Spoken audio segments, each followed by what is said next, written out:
jaamacadda Abaarsa tag faraceeda magaalada Burco ayaa madal ballaaran u qabatay 130 arday oo ka baxay waxbarashada heerka koowaad, heerka labaad iyo dibloomada. Ardaydani oo dhamaystay 7 kuliyadood oo ay bixiso jaamacadda Abaarsa tag Burco ayaa dufcaddii labaad ee waxbarashada heerka koowaad iyo dufcaddii afraad ee waxbarashada heerka labaad ee ka qalin jabisa jaamacadda Abaarsa tag faraceeda Burco.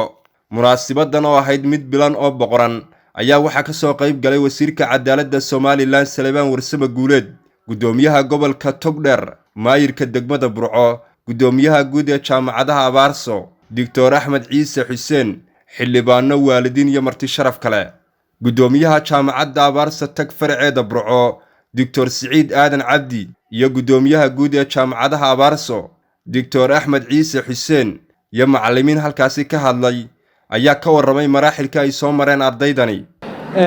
jaamacadda Abaarso Tech University ee degmada Burco waxaa la aasaasay 2017 maanta waxaa ka qalin jabinaya dufcaddii afraad post graduate-ka master program-ka ee jaamacaddu soo saartay oo qaybtoodu ay Hargeysa ku soo qalin jabiyeen wiigii dhaweyto.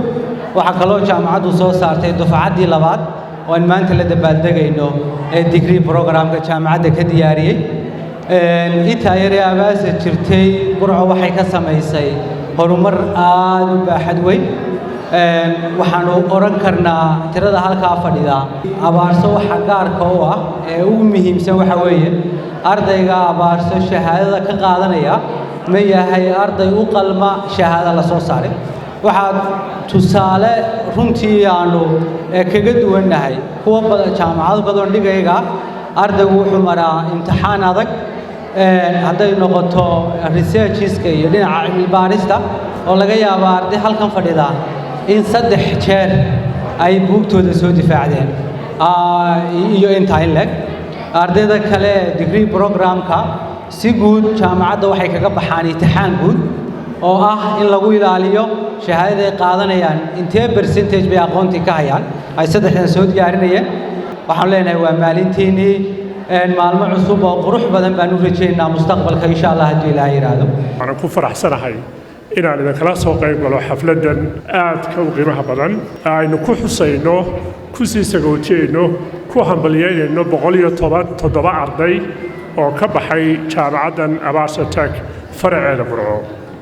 dhammaantiin ardayda maanta qalin jabisay ama graduate garaysay iyo hooyooyinkii iyo aabihii iyo ehelkii ku soo tabcayba waxaan aad iyo aad u leeyahay aad baan u rajaynaynaa mustaqbalkiina soo socda inuu noqdo mustaqbal aad u wanaagsan.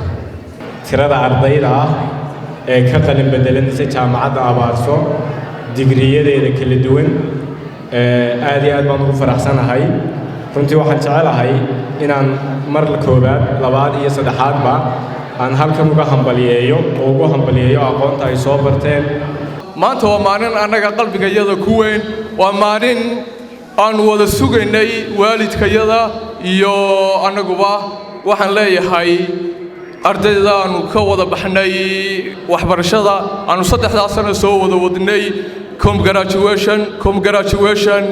ardayda waxaan leeyahay marka koobaad hambaliyo, marka labaad waxaan idin leeyahay ardayahay dee salaankii koobaad uunbaa imika ma garanaysaa fuusheen hore u socda baan idin leeyahay. haniyad jabina, qof waliba ma garanaysaa sidii uu waddanka u horumarin lahaa ha ka fikiro.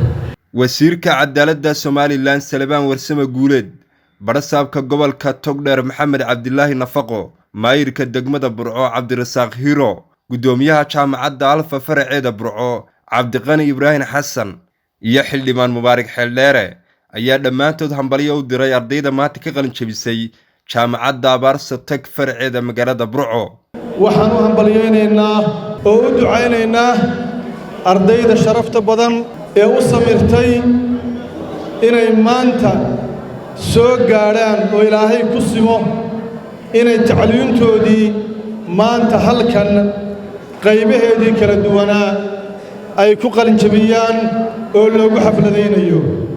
da'yarta aqoon-yahanka maanta ay ku qalin bedelanayaan jaamacadda Abaarso sidoo kale waxaan u mahad celinayaa maamulka iyo macallimiinta jaamacadda oo runtii hadafkoodii iyo yoolkoodii maanta ay lahaayeen ay maanta soo gaadheen midhihiina maanta ayna hor fadhiyaan inaynu u xafladayno waxaan kula talinayaa walaal ugu horrayn inaad qur-aanka barataan oo akhridaan oo cidda koowaad ee dunidan abuurtay adiga ku abuurtay furfurkeeda garanaysa waa ilaahay marka saddexaad akhriska badiya marka afraad wax qor ugu yaraan bal afartii jaamacadood ee afartii sannadood ee aad jaamacadda dhiganaysay bal jawiyadii aad soo martay 4 sano mid walba ciwaan u sameeya wax ka qor maskaxdaadu way yara godlanaysaa waxaan leeyahay arday waxaan idinka sugayaa in waalidiintii iyo dadkii waxay soo baray runtii maanta inay anfacdaan insha Allah waxbarashadana kulay ma dhamaato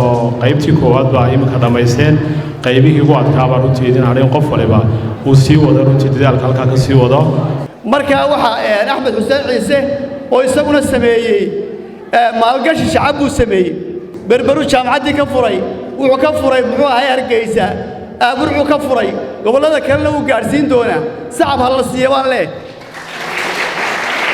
gabagabadii waxa halkaasi shahaadooyin lagu guddoonsiiyey 130 arday ee maanta ka aflaxday jaamacadda Abaarso Tag faraceeda magaalada Burco Cabdirashiid Timir maqal muuqa caalamiga ee Home Cable TV Burco